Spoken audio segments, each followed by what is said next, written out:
ایک بار ایک لڑکی نے مولانا صاحب سے کہا کہ ایک بات پوچھوں۔ مولانا صاحب نے فرمایا، بولو بیٹی، کیا بات ہے؟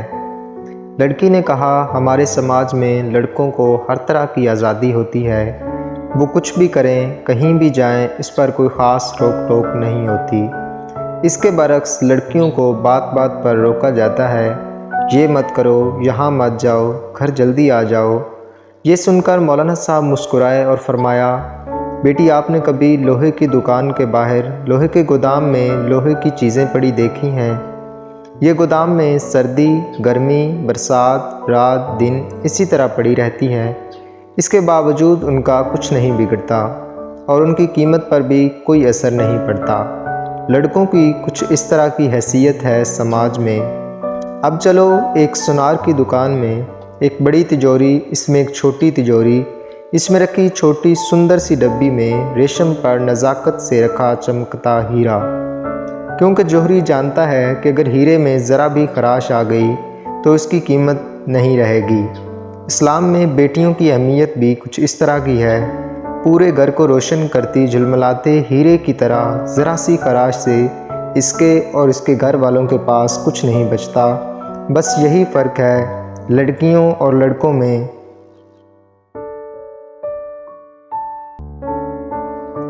کسی محلے میں ایک امیر آدمی نے نیا مکان بنایا اور وہاں آ کر رہنے لگا۔ یہ امیر آدمی کبھی کسی کی مدد نہیں کرتا تھا۔ اسی محلے میں کچھ دکاندار ایسے تھے جو خود امیر نہیں تھے لیکن لوگوں کی مدد کیا کرتے تھے۔ ایک کسائی تھا جو اکثر غریبوں کو مفت اور بہت عمدہ گوشت دے دیا کرتا تھا۔ ایک راشن والا تھا جو ہر مہینہ کچھ گھرانوں کو ان کے گھر تک مفت راشن پہنچا دیتا تھا۔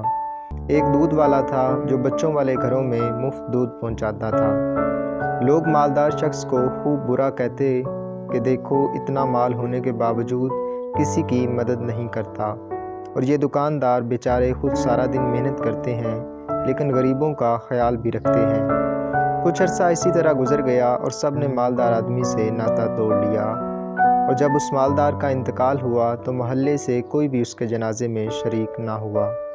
مالدار کی موت کے بعد اگلے روز ایک غریب نے گوشت والے سے مفت گوشت مانگا تو اس نے دینے سے صاف انکار کر دیا۔ دودھ والے نے مفت دودھ دینے سے انکار کر دیا۔ راشن والے نے مفت راشن دینے سے انکار کر دیا۔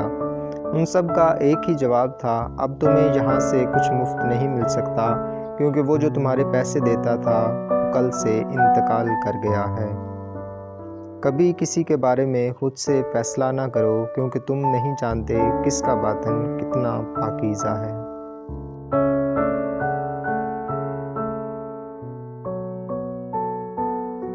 کہتے ہیں کہ ایک دن گاؤں کے کنویں پہ عجیب ماجرا ہوا کہ جو ڈول بھی کنویں میں ڈالا جاتا واپس نہ آتا، جبکہ رسی واپس آ جاتی۔ سارے لوگ خوفزدہ ہو گئے کہ اندر ضرور کوئی جن جنات ہے جو یہ حرکت کرتا ہے۔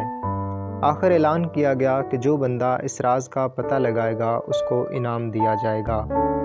ایک آدمی نے کہا کہ اس کو انعام کی کوئی ضرورت نہیں، مگر وہ گاؤں والوں کی مصیبت کے ازالے کے لیے یہ قربانی دینے کو تیار ہے، مگر ایک شرط پہ۔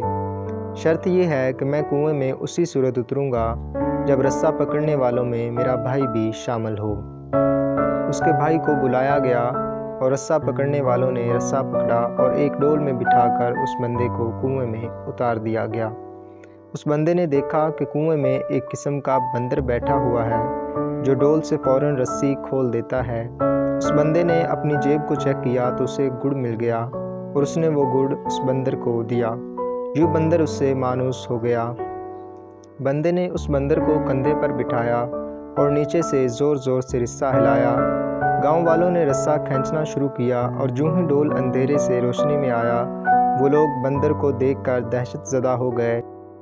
یہ کوئی عفریت ہے جس نے اس بندے کو کھا لیا ہے اور اب اوپر بھی چڑھ آیا ہے۔ وہ سب رسہ چھوڑ کر سرپٹ بھاگ گئے، مگر اس بندے کا بھائی رسے کو مضبوطی سے تھامے اوپر کھینچنے کی کوشش کرتا رہا۔ آخر وہ کنارے تک پہنچ گیا۔ کنویں سے نکل کر اس نے بندر کو نیچے اتارا اور لوگوں کو اس بندر کی کارستائی بتائی۔ پھر کہا کہ میں نے اس لیے اپنے بھائی کی شرط رکھی تھی کہ اگر میرے ساتھ کنویں میں کوئی انہونی ہو گئی تو تم سب بھاگ نکلو گے،